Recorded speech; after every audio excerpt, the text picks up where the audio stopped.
Привет, фанаты BTS. Новые вызовы Чингука и HYBE на фоне доминирования на американском музыкальном рынке.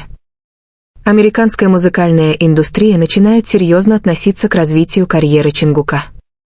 От цифровых стриминговых платформ до мировых чартов его имя появляется все чаще. Ведущие продюсеры, известные звукозаписывающие лейблы и другие представители американской индустрии развлечений теперь пристально следят за каждым его шагом.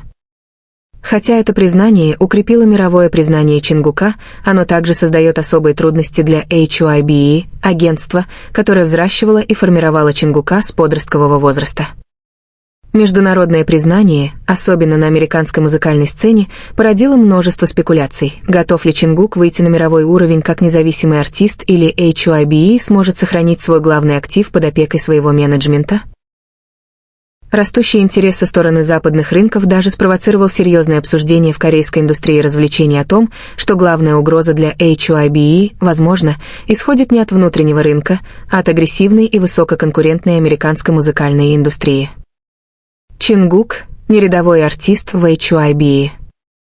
Его влияние выходит за рамки продаж альбомов или просмотров на YouTube. Он – многогранный глобальный бренд, музыкант, икона моды, магнит для рекламы и символ цифрового взаимодействия с мощной фан-базой. HYBE стратегически позиционировал себя как сольного исполнителя и участника BTS, делая каждый проект с участием Чингука высокодоходным вложением. Любая компания, с которой он связан, практически всегда приносит впечатляющий возврат инвестиций ROI как от цифрового стриминга, так и от взаимодействия в социальных сетях. Бизнес-модель HYBE во многом опирается на стабильные результаты Чингука. Агентство признает, что сила Чингука заключается в его уникальном сочетании коммерческой привлекательности и художественной глубины. Немногие артисты способны преодолеть разрыв между преданными поклонниками музыки и широкой аудиторией. Этот факт заставляет HYBE проявлять осторожность. Чем выше ценность Чингука, тем больше он привлекает американские лейблы и продюсеров. Американская музыкальная индустрия отличается жесткой конкуренцией, но открыта для международных талантов, предлагающих что-то новое. В последние годы мы стали свидетелями бурного роста популярности латиноамериканских, афробит и К-поп-исполнителей в Америке. Но Чингук не просто часть этой тенденции, он прокладывает свой собственный путь.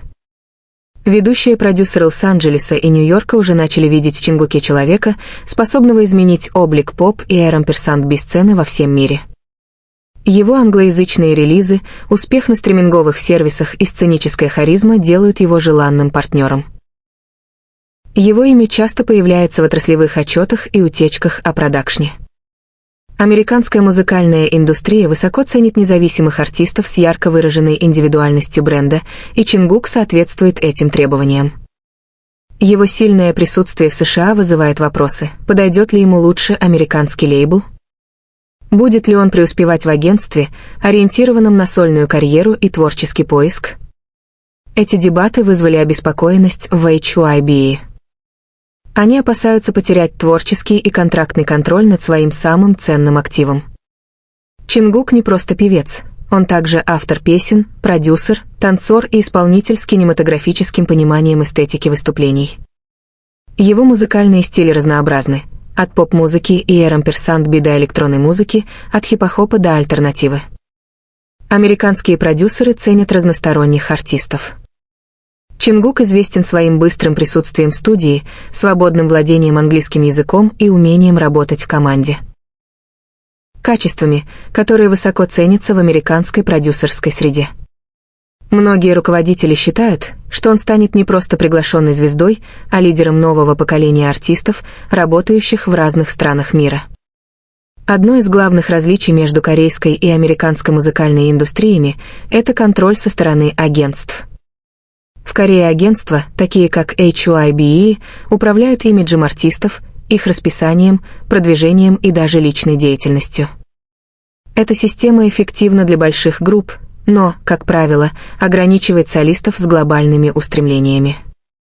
В отличие от этого, американские лейблы предлагают большую автономию. Они обеспечивают дистрибуцию и поддержку в продвижении, но при этом предоставляют широкую свободу в принятии творческих решений. В этом контексте американская модель может показаться Чингуку очень заманчивой, особенно если он хочет получить больше контроль над своей музыкой, имиджем и направлением своей карьеры. Хотя HYBE пытается адаптироваться к меняющимся потребностям BTS, неясно, смогут ли они сравниться с гибкостью и независимостью, предлагаемыми американским лейблом. Преданность Чингука HYBE и BTS действительно сильна. Однако, будучи артистом с глобальными амбициями, он может начать рассматривать предложения, которые лучше соответствуют его творческим поискам и международной экспансии.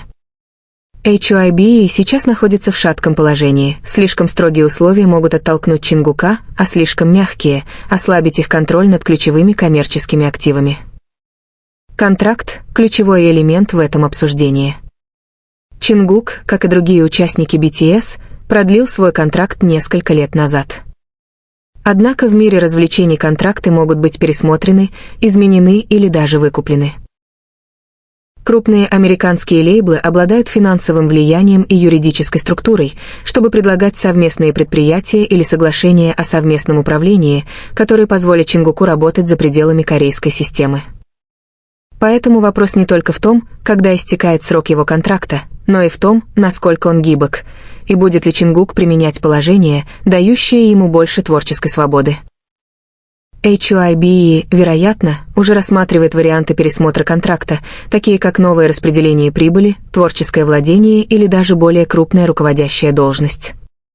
Однако, если предложения с американского рынка включают творческую свободу и более стратегическое глобальное присутствие, одного контракта может быть недостаточно, чтобы удержать Чингука.